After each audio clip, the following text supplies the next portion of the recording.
Oh boy, Swat Campaign demo. It looks gorgeous.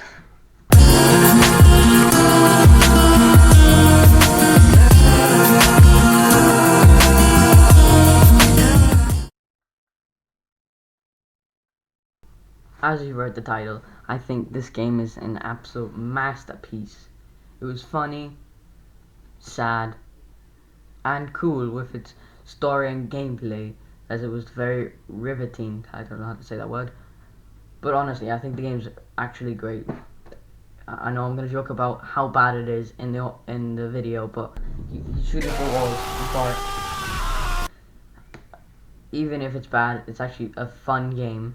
I think it's actually quite fun, and I really hope it gets remastered or it gets fully made, because yeah, even if the game was hard to understand at times, which it always is, the creators probably doesn't remember this, just like I don't remember asking. But I hope someone, at least a random guy, remasters it. I could, but I mean, I kind of suck at it, and I don't want to get copyright, because copyright boo. Anyways, I don't know what else to say. Let's just get into the.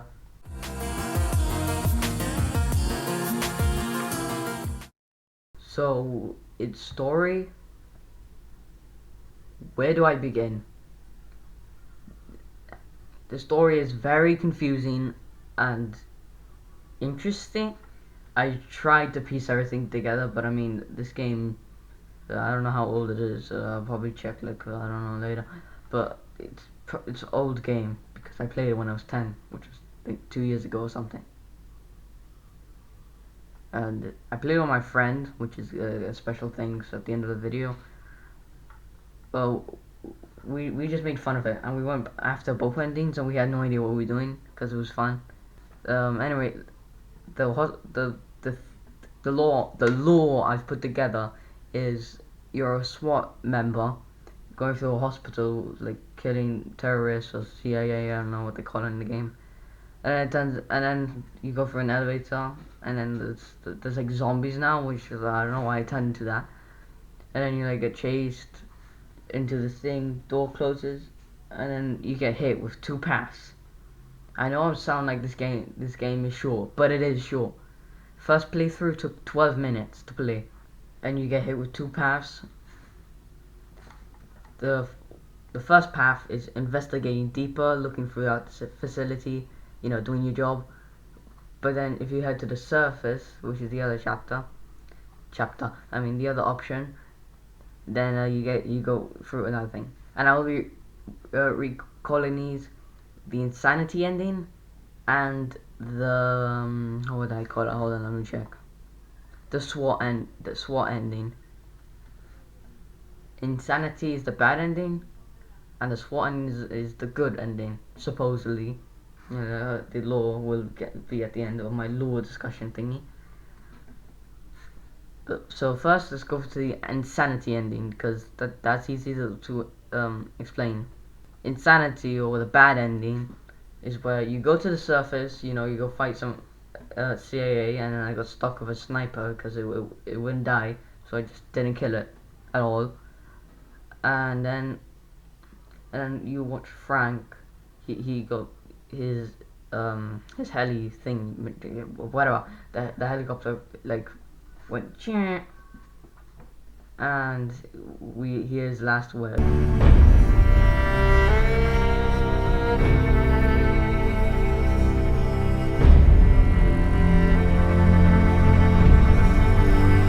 His last words was, these sure aren't CIA, and there's a rocketeer on the roof, which supposedly probably shot him down.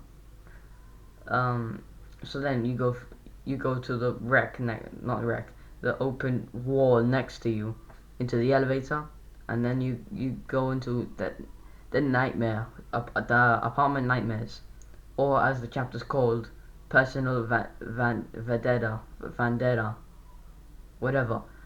You go through, but you fight CIA, well, terrorists, I think, and monsters. I don't know why. I don't know why the monsters just learned how to shoot you, how to reload a gun and stuff. And my theory is this is all in the player's head. And then you go through. There's also a little credits room next to it, and you go to this red room, and then you go through this teleporter, and then you go to heaven for some reason. Anyway, let's get to the other ending. SWAT ending. In the SWAT ending, you go investigate deeper. This chapter is called Facility. It doesn't show in the actual game, but when you load in, it says Facility. Then you go fight through zombies. I don't know why they look different than the other ones. Then you go through a vent, but then you fall through into a toxic waste room. For some reason, all your weapons are gone because you're dumb. And then into this, they put the G-Man into this. What? You find a Desert Eagle and an MP5K, and also a rip-off G-Man, which I'll call the S-Man for SWAT. And he's just sitting there, and he says, "Hey, finish up. We've got some work to do." And then 5 minutes of like non-stop enemies later, you fall through this room, which is ripped literally straight out of SCP, and then you open the door, you go to an elevator, and then you go through a hallway, and then the hallway takes you to two SWAT members. For some reason, I don't know, we're going a little crazy, huh? You meet Josh and Blake. They tell you that it's fine, that you will that they tell Frank, which is apparently alive in this ending. They tell Frank that they found you and stuff, and that's the end. Now let's get into the other noteworthy things that I think was just noteworthy, but I don't know how it would fit into the lore. So the first elevator you take into the game, which is the first elevator you take into the game, if you go to floor 2, a monster from Apartment Nightmares is in the darkness looking at you. There's an invisible wall, so you can't walk to it or shoot it.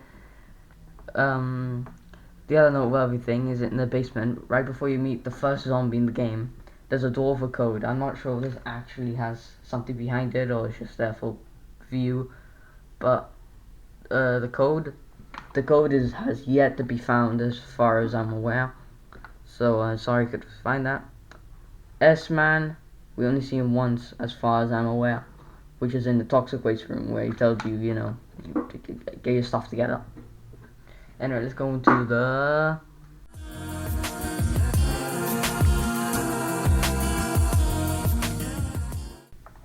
lore discussion. So we're gonna get into the lore because, yes, I know there probably isn't any lore, but made it. First theory is the insanity ending. Insanity ending is kind of self-explanatory, but basically when Frank died, we went crazy like Joker, and then we were losing our minds when we went to the apartments, and then I don't know why there was a red room and there was a teleport, and then we just went to heaven for some reason. That's a weird ending. Anyway, the SWAT ending. Basically, my theory for this one is that we have an escape of the mind, signifying by us falling through that SCP place before, and the S-Man, because if we weren't going crazy, I don't think that would be real. The monsters in the apartment complex, the thingy-majiggy, they're just nightmares, or like inner demons. It's kind of easy to explanatory. Zombies, outbreak and stuff. But at the time of recording this, I actually got a message from the creator himself. Well, I was asking him to interview him. I asked a few questions, and his zombie outbreak is the militarized flu. You can see that in the interview in the next part. Okay, anyway, we're going to the anyway, let's go to the interview. I'm not gonna read this all, so just like pause the video if you wanna read this. If you wanna read this, Um, anyway, I hope you enjoyed this video. I actually spent a while on this. Alright, bye.